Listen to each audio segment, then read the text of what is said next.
नमस्कार, मैं हूं वीरेश सिंह। आईटीआई के टॉक शो में आपका स्वागत है।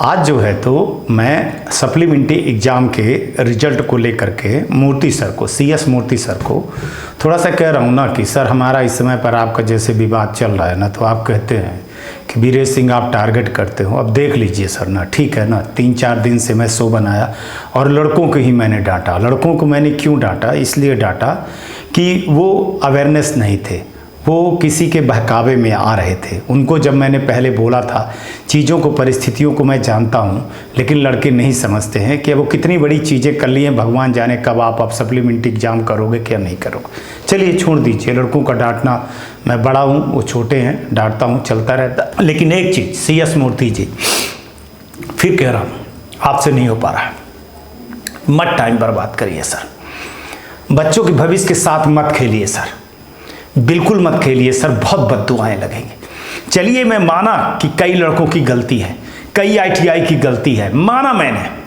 लेकिन सर आप क्या कर रहे हैं? DGT का क्या काम है? आपकी रिस्पॉन्सिबिलिटी क्या काम है?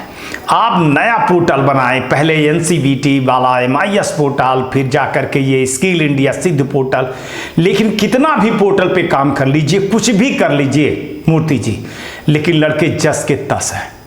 नंबर वही पिछले बार वाले, किसी के 0-0, किसी के 2 बार परीक्षा दिया लेकिन दोनों बार वो 24-24 नंबर पा रहा है ना।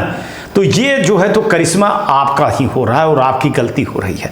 अब आप कहते हैं कि नंबर कोई नोडल वाला नहीं चढ़ा रहा है, कोई स्टेट वाला नहीं चढ़ा रहा है, तो इसमें ITI और ITI स्टूडेंट की क्या गलती है? आपके सिस्टम में जब गलती है, उसमें ITI वाला क्या करे? हम कितना भी ITI वाले का दोष दे दूं, हम कितना भी लड़कों का दोष दे दूं, लेकिन असलियत तो ये है कि वो क्या करें, उनके सीमा में, उनके हाथ में क्या है। ITI वाला एडमिशन लेता है, फीस जमा करता है, एग्जाम करवाता है, कॉपी जमा करता है, उसकी इतनी ही रिस्पॉन्सिबिलिटी है। अब वो नंबर तो जा करके नहीं चढ़ा देगा, नोडल के लॉगिन में जा करके नंबर तो नहीं चढ़ा देगा। स्टूडेंट का क्या है? एडमिशन लेता है, पढ़ता है, फीस जमा करता है, एग्जाम देता है, बस यही काम है उसका, बाकी नहीं। अब वो रोज रोज नोडल जाए, आपके यहाँ फ़ोन करे, मेरे यहाँ फ़ोन करे, बहुत सारी जगह करे, तो क्या वो ITI करके गुनाह कर दिया है या क्या किया है सर? ये समझना होगा, इसकी जवाबदारी लेनी होगी। सर 2 टूक ये जवाब दे देना कि ये डायरेक्टर की गलती है, स्टेट के डायरेक्टर की गलती है, आप ये कह दो कि ये नोडल की गलती है और आप अपने जिम्मेदारी से बच जाएं सर, तो ये मैं तो नहीं छोड़ूंगा सर। मैं तो शो बनाऊंगा, आपकी बुराई करूंगा, आपके खिलाफ RTI लगाऊंगा, आपकी शिकायत करूंगा और दुनिया के सामने आपका चेहरा उजागर करूंगा। डरने वाला तो मैं हूं ही नहीं, किसी से भी नहीं डरता हूं, तो आपसे मैं क्या डरूंगा। तो CS मूर्ति जी, काफी दिन से आप रह रहे हैं और आपका कार्यकाल जो है ना, सबसे घटिया कार्यकाल में माना जाएगा आपका, है ना। आपसे बिल्कुल कुछ भी नहीं हो पा रहा है, आप 8वीं की परीक्षा लेने के लायक नहीं है, इस्तीफा दीजिए, आप हटिए, है ना। बच्चों की जिंदगी बर्बाद ना करिए आप। अभी आने वाला आगे का एग्जाम जो है, भगवान ही जानता है कि कैसे आप एग्जाम करवाएंगे, है ना। इस पोर्टल पर क्या होगा, इस पोर्टल पर अभी भी ट्रेनिंग वेरिफिकेशन को लेकर के कब से चीज़ें पड़ी हैं, और प्रोफाइल वालों को तो छोड़ ही दीजिए साहब, जिंदगी बर्बाद कर दी।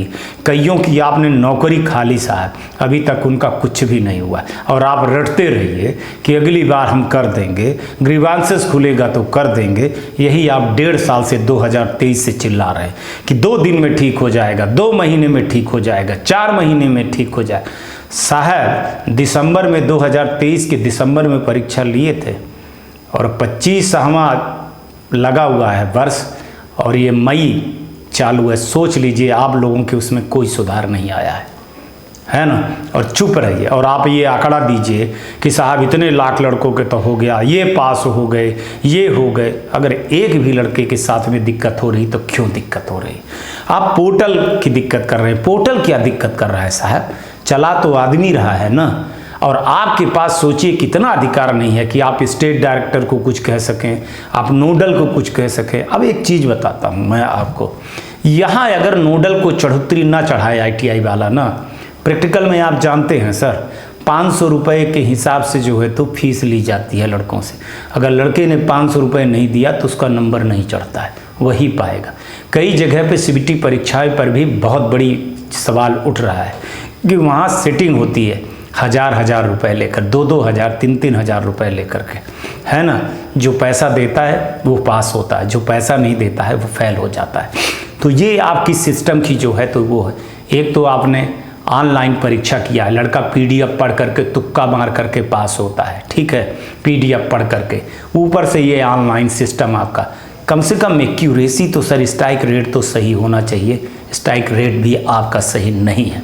और आप ऐसे में बोलेंगे कि अरे ITI टॉक शो वाले वीरेश सिंह जब देखो तब DGT के पीछे पड़े रहते हैं, जब देखो तब इसके पीछे पड़े रहते हैं। मैं सर स्टूडेंट के भी पीछे पड़ा हूँ। 4-5 दिन का वीडियो उठा करके हमारा देख लीजिए।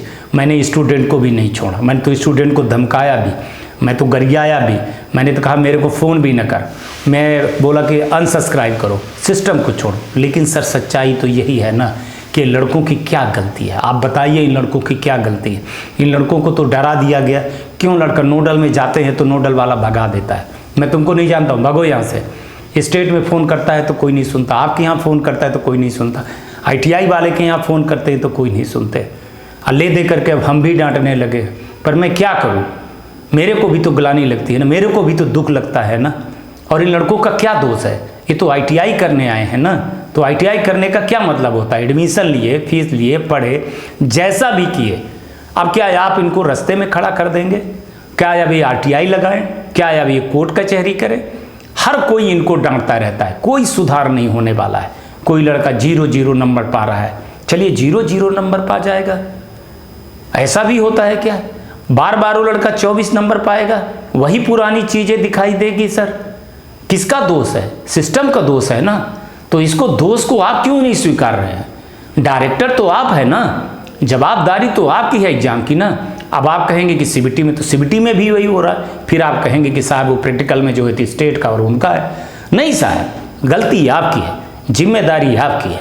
और आप सोचते हैं तो नहीं, अब मैं जो है तो सब्र का बांध टूट गया है और मई में मैं आ रहा हूं और आपके सामने रखूंगा। और आपकी शिकायत जो है तो PMO में मैं डायरेक्ट पूरी सारी चीज़ें, लड़कों का मैं डेटा इकट्ठा कर लिया हूं और आपकी शिकायत करूंगा। और आपको मैं नहीं छोड़ने वाला हूं सर।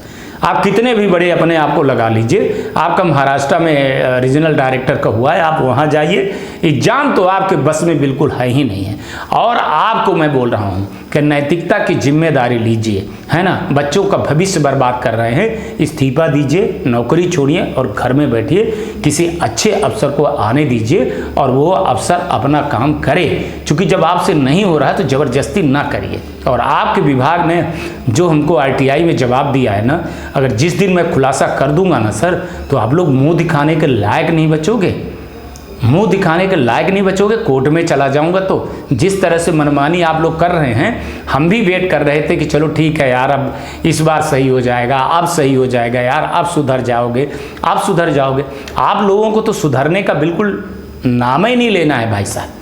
आप लोगों को किसी भी हालत में नहीं सुधरना है। तो इसलिए बोल रहा हूँ, छोड़िए, नैतिकता के आधार पर इस्तीफा दीजिए और DGT की नौकरी छोड़िए, जाइए महाराष्ट्र में बैठिए आराम से, बम्बे है, वहीं पे फिल्मी दुनिया वाले हैं, शूटिंग वूटिंग देखिए, काम करिए। ये बच्चों की एग्ज़ाम के बस की बात आपके ऊपर नहीं है। आज तक के लिए इतना ही। कल आऊँगा तो फिर किसी नए मुद्दे पर बात करूँगा। तब तक आप लोग अपना ध्यान रखिए, आसपास सफाई रखिए और बड़े बुजुर्गों का सम्मान जरूर करिएगा। नमस्कार, जय हिंद, जय भारत।